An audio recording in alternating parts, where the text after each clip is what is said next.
Fala pessoal, como vocês estão? Aqui é Ellison falando. Saudações do nosso canal, humilde canal. Estamos crescendo a cada dia. Sem vocês a gente não cresce. Deixei até um bigode aí para poder ver se cresce um pouco mais aí a nossa inscrições. Eu conto com vocês, por favor. Se inscrevam, compartilhem. Vai nos ajudar muito para isso. Então bora lá. Esse mês de julho é o mês do rock, Dia Internacional do Rock, certo? Gostaria muito de ter entrevistado aí uma galera e que ajudou muito pro cenário, né? Não posso dar detalhes para ninguém roubar a entrevista, quem sabe pro próximo ano, mas enfim. Vamos lá. Então, improvisando aqui, todo mundo nos grupos de rock, vou deixar. A gente sempre comenta ou comentava sobre o Alice Cooper. Pô, o cara é cristão, o cara não é, se converteu, não converteu. E pega uma CD dele, pega no curto, então ficou aquelas sempre perguntas assim. E eu pesquisei há um bom tempo e eu achei uma melhor entrevista para vocês tirar suas conclusões. Eu tirei a minha sobre a vida dele, se ele é ou não. Então vou deixar aqui. Curta um vídeo, é um pouco antigo, mas eu acho que é o melhor, que fala dos seus projetos, de tudo, e eu espero contribuir com isso. Espero que vocês também digamos, tirem suas conclusões, beleza? Isso aí, e mais uma vez te peço, não esqueçam de se inscrever, de curtir, de compartilhar. Será muito especial. Será muito bem-vindo, hein? Em nome de Jesus, fica com Deus. Amém e até a próxima. Valeu.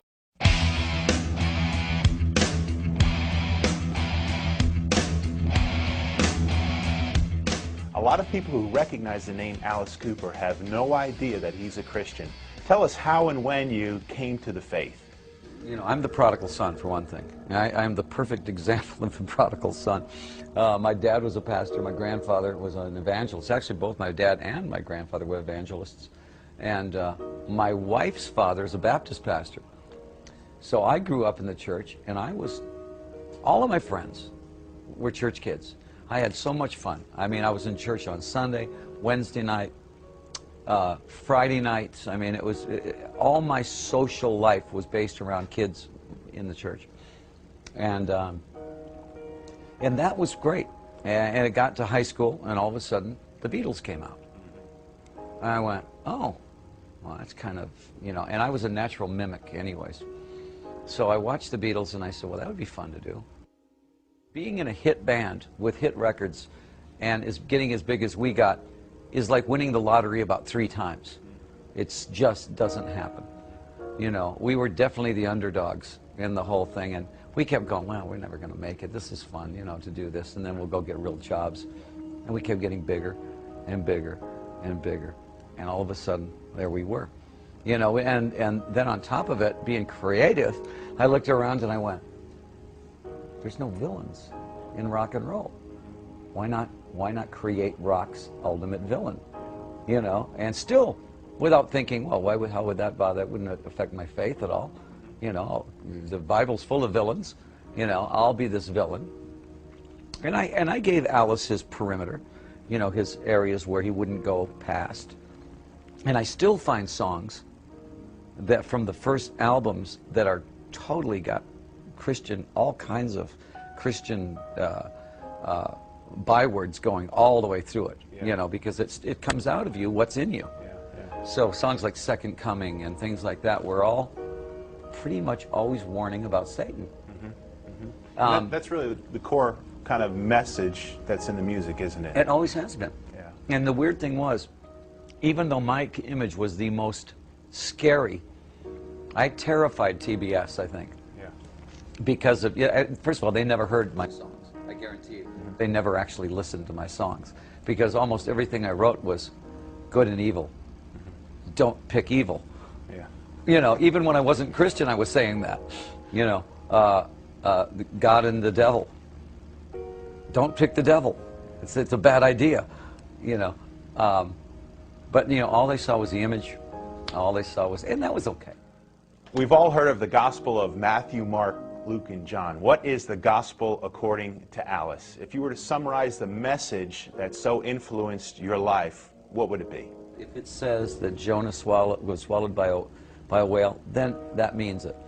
If it's, I don't believe this stuff where it's all, well, you know, it's just kind of, those are all parables, and they meant this. And no, I say if it says it, it meant it. You know, and people will laugh at me and say, well, you know, I mean, you can't really believe that. And I go, well, if I can believe that God created the world and created everything in it, why wouldn't I believe a simple thing like that? That's not a hard thing. You know, the very fact that he cared enough about me to save my life about 20 times, you know, and help me survive a million different things to put me where I am now. And then the challenge I have now of being a Christian in the rock business. You know, he kind of put me in the Philistines, in the camp of the Philistines, which is okay. Yeah, what's that like? Well, you have to live your life every day. You have to live your faith. You know, I mean, I'm living in a world that's not my world. I know that, but I live in it, and I try to live my faith every day in it. If I can live, that's my testimony. I don't need to be going out. If somebody mentions, you know, my faith, I definitely talk about it in interviews and things like that. I mean, I'm very open about it. I'm never under a quilt about who I am.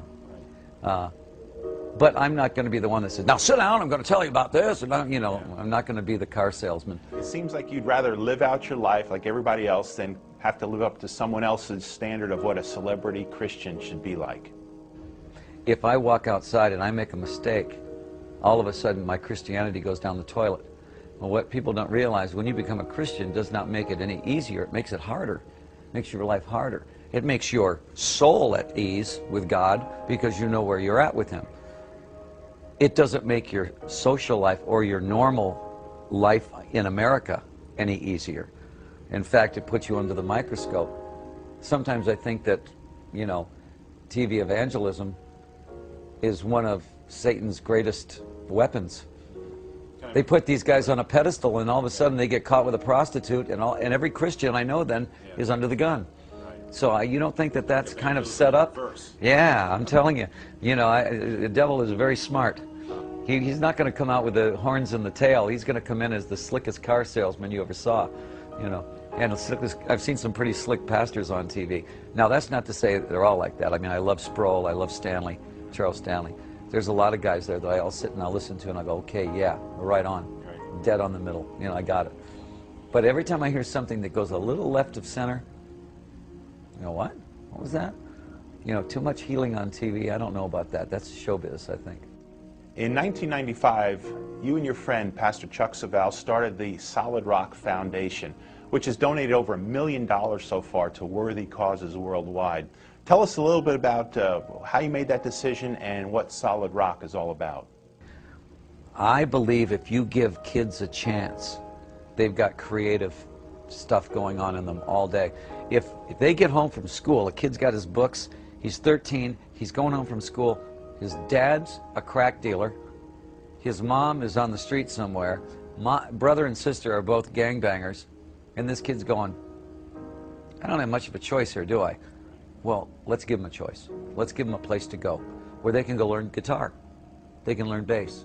They can learn how to write lyrics. It can be vocational. They can play basketball. Yeah. They can do any of that stuff under the guidance of Christian businessmen and Christian people that don't want anything from them. Right. We don't say, okay, now you have to learn these Bible verses. And anything. We're not asking anything. All we're there to do is to take care of them. And that's the best way to show who we are, you know. So give these kids a safe place to go. Give them some creative outlet and have counselors there. Right now, we're kind of looking for those Christian guys that have got a lot of money that want to put it somewhere. You can't get any better than this.